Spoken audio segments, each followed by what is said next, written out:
My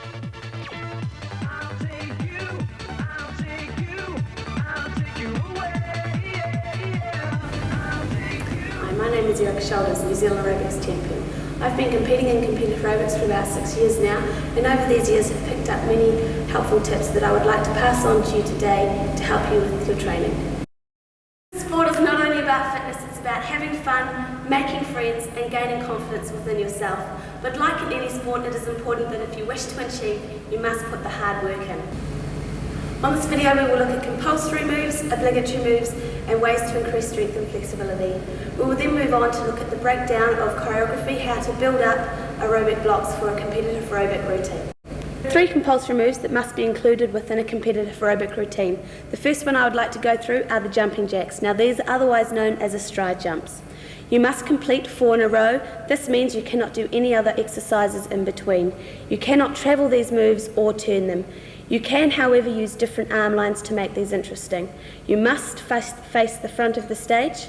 The feet must be identical in spacing and placement of each of the 4 repetitions.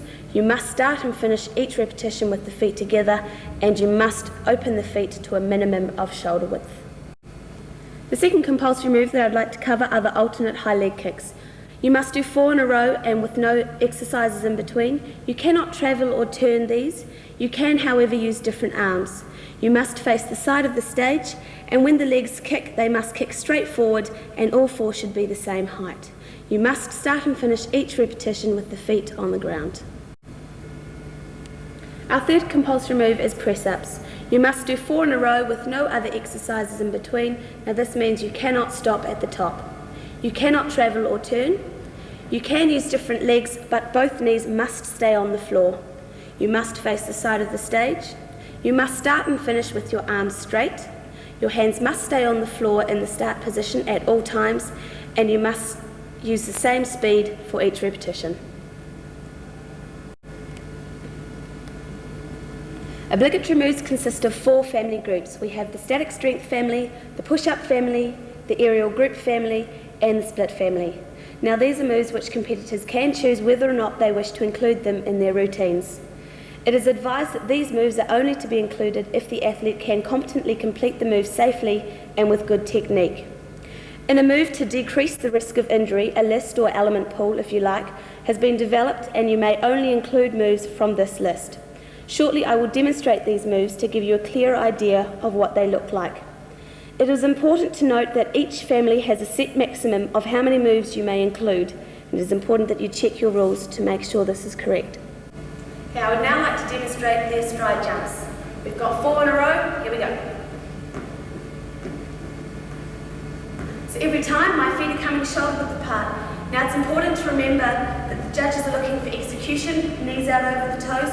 You want to try and avoid letting the knees fall in. So when we're coming out, knees come out all the way. Every time when we come together, feet are together. Although these moves must be done front on, I would like to show you a side-on view just so you can take a look at posture and also what my heels are doing. So side-on, we want to make sure the back straight, abs firm, straight up, try and avoid hunching so we're staying up nice and tall. Right now, if you could bring your attention down to my heels, we're looking heels down every time so that you're not working up on the toes every time, working through the whole foot. The technical focus of a stride jumps is on the lower body, but you can add creativity through use of different arm lines. I would now like to show you 2 different examples of using these arm lines.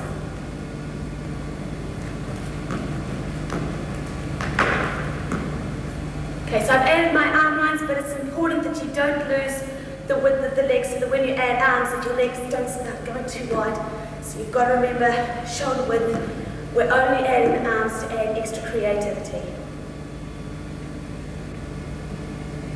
The second set of arm lines has a rhythm change in it.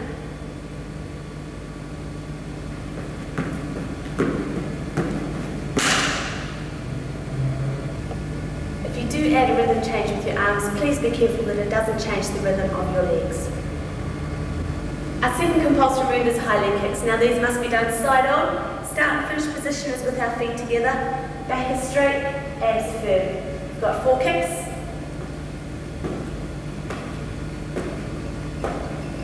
Alright, so each time my toe is nicely pointed, each leg is being raised to the same height. Okay, our minimum height level is waist height. So long as your kicks come further than this point, you'll be fine. Things to watch out for when doing your kicks are sacrificing your technique for the height. So the first thing that we can do when we're kicking is adding a hunch. Right, so you want to stay up nice and tall, that's pulling up through the abdominals, back is flat. Alright, also when we're kicking, if you try and whip the legs up really high, and you start losing your good form and technique, the judge is going to mark you right down. I would much rather see clean, perfect, nice kicks. Alright, another thing to watch out for is our supporting leg, bending the supporting leg. You want to keep the supporting leg nice and straight, kicking from there. And once again, feet coming together every time. Try and avoid landing with the feet apart. It is also important to remember keeping the heels down rather than doing the kicks up on your toes, so you're working through the whole foot. When practicing your high leg kicks, you may wish to line yourself up on a line when you start. Complete your kicks and then see if you've travelled any. You will lose marks if you are travelling forward or back. Another key, you might like to do your high leg kicks facing the mirror rather than side on every now and then, just to make sure that you are kicking straight ahead rather than letting the legs move out to side, that they are following the plane right down the front. Our final compulsory move is press-ups. Coming down to the floor, once again, we're side on. Now these must be done from our knees. Things to remember, back is flat, abs are firm. You want to try and avoid sagging through the back, and you also want to take care of your neck. You want to try and avoid dipping and hunching. So the neck, head and neck are in a nice alignment with the spine. So we're going to take it down and up. I want you to watch my elbows at the top.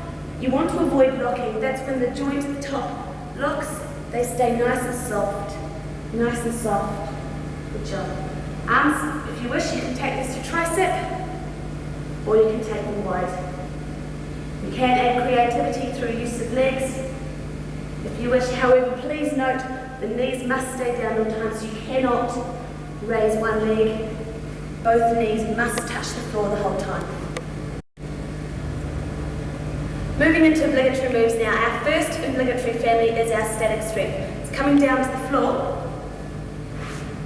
Our first move is a straddle press. Now you can decide what you want to do with your hands. Both hands in front, one hand front, one behind, or both hands at the back. Now this press is just lifting your legs from the floor. So that's our straddle press. If you were to just close the legs in and take it up, that's your pike press. Now, if you just bend both legs up, this brings you into a tuck position, and this is your tuck press. Okay? Moving on, the next move we've got is a side press. Now here we're just resting onto the elbow. This is more balance. We've got to take that balance, and then we raise that leg up. And then from here, we've got our Wedson. Now, Wedson includes a little bit of flexibility. We wrap our arms underneath, and we flip the legs up. Right, please note, you are not allowed to press your Wedson. Next we have our split planche. And this is when we rest our leg over the elbow, and we raise the back leg. Okay, now our final move, and this one is for open competitors only. They can take it up to the press open, and if they wish, they can close the legs. You'll find that these moves include a lot of abdominal and leg strength, and I'd like to now give you a couple of exercises that you can do on your lounge floor at home just to help you increase the strength within the legs. Our first move is a straddle press. Now from here, we take the same position. Biggest key I can give you is back straight, abdominals firm. So place your hand in your comfortable hand position. Now from here, we're going to take one leg up, and we're going to hold the leg. And I would say you hold the leg for as long as you can, and then take it down. Then we do the same on the other leg. And now I'd like you to build up to 10 seconds, then to 20, then to 30, so you're continually building up the strength. Our final one, we then place the hands here, and we do both legs together. Yeah, you're going to find you're going to really feel that within the quad, and also within your abdominals. Alright, same again, back straight, abs firm. This time, the leg comes up straight in front of you, right and left, and then when you wish, add both legs together. Way to help you increase your strength within the arms, you may want to place yourself between two boxes. Now if you don't have steps, if you've got some boxes at home, or if mum and dad don't mind, maybe little chairs at home, whatever you can come up with, we're going to place our hands either side. Now just pushing yourself up, and slowly down, pushing yourself up and down. So when you feel you've got that, you can then bring yourself, hold yourself at the top, and then once again we're going to add that leg raise. And then from there you're going to gradually take it so that you can raise both legs from the floor. Our next family is our push-up family. This is your opportunity to show the judges that you have got press-up strength, and it's also your opportunity to show them full press-ups.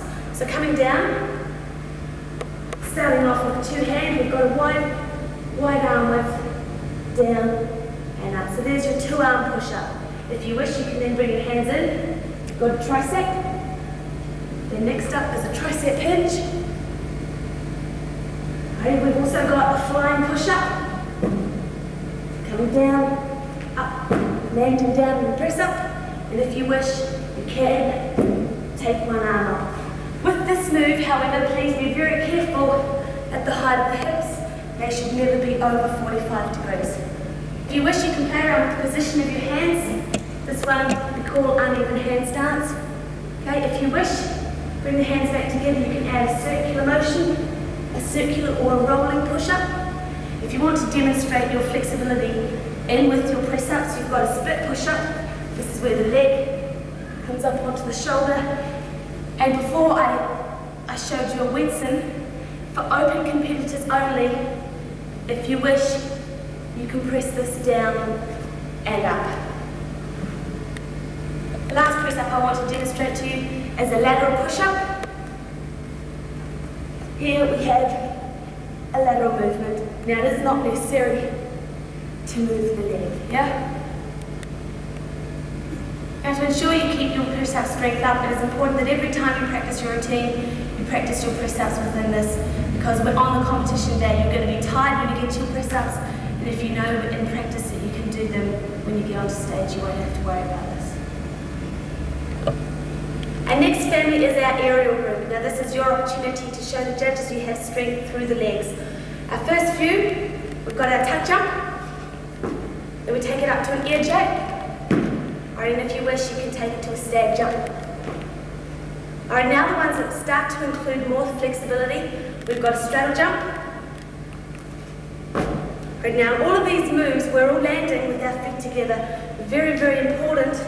Try and avoid landing too low.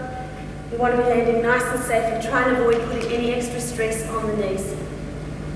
Coming to the floor, first of all, we've just got our split. That's going to be done front or taking it into a straddle split. Then coming round, this one's more of a ballistic. It's called a supine fan roll. So we're rolling and the legs kick open into a straddle. Now if I was to hold that, catch the legs at the bottom. This is our supine straddle. And if I was side on, we've got our supine front split.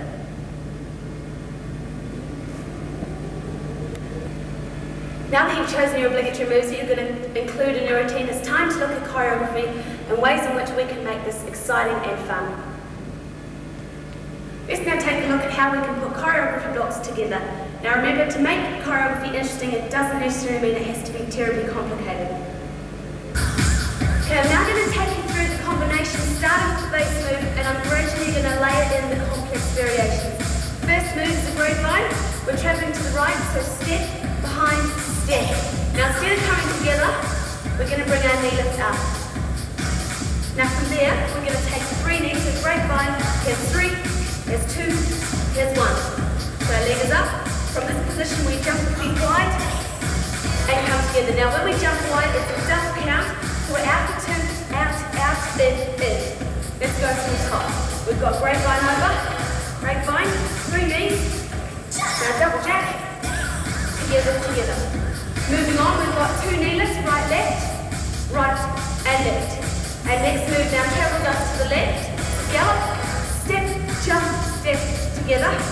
Then we're going into a man mode. Our right leg crosses in front, cross, cross, back, back, followed by 2 scissors, scissor, scissor. We're going to put that whole thing together. So we've got 1 grapevine, 3 knees, a double jack, 2 knee lifts, a gallop. Now the man mode, and scissor, scissor. Guys, we're now going to add in the complex variation now. We've got our base move, our grapevine stays the same. Our 3 knee repeater, however, we're going to turn 360 degrees. Now jack, we can add a leg turn, just to add an extra little accent on the jumping wide. For our leg turn, we're going to add 2 half turns, knee and knee. Now gallop, once again we're going to add a turn, 360 degrees, air turn. Now man mode, we're going to change the move a little. We're going to take it to a pivot turn and then into our scissors. Let's speed that up. Got our grapevine over with 3 knee turns, a jack, the 2 knees turning, now the gallop, the turn, pivot turn, and scissor, scissor. Good job. Okay guys, now I'd like to add in the arm lines. Starting with our grapevine, we're going to push the arms up, push, then coming into our knee turn, hands come to ears. As we jump wide, we punch the arms down, then we're going to roll the arms in, drop the head, then punch down, then on our knee lift, our hands come to our hips. On our gallop, we're going to take the arms out, up, out, and down, and on the quick turn, we wrap our hands around, then punch, punch. Let me show you fast. Here we go.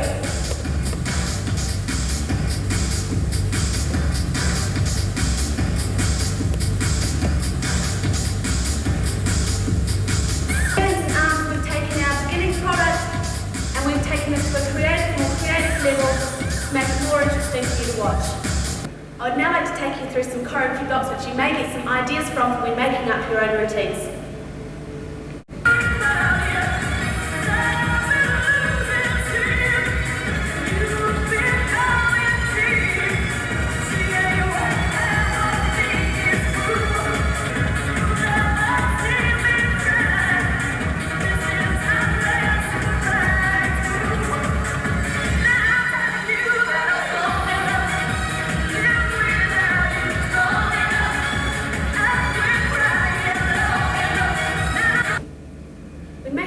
If you get stuck during your choreography, maybe you want to go along to your local gym, see what they're doing in the aerobics classes.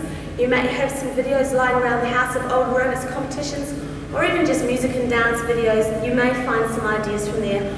Always remember, however, that the base of the sport is the aerobic content. I hope you've been able to get something from this video. Good luck with your training, and I hope to see you there.